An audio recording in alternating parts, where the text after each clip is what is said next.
Against the Darkmaster, released in 2020 by Open Ended Games, is not a retro clone, but it is heavily inspired by a couple of older games. And for a change, those older games are not just different versions of D&D. Instead, the inspiration here comes from Middle-earth role-playing, or MERP, and Rolemaster, both from Iron Crown Enterprises from the 80s. The mechanics here, though, are streamlined definitely from Rolemaster, and even a little bit from MERP. This is a simpler system that plays smoother than either older game.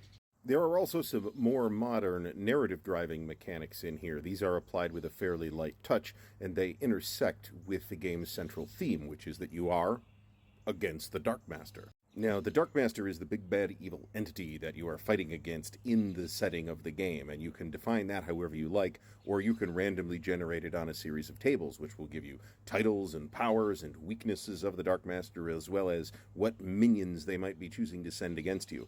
This is also built into the critical failure mechanism. If you have critically failed, especially on a magic roll, you may have attracted the Darkmaster's attention.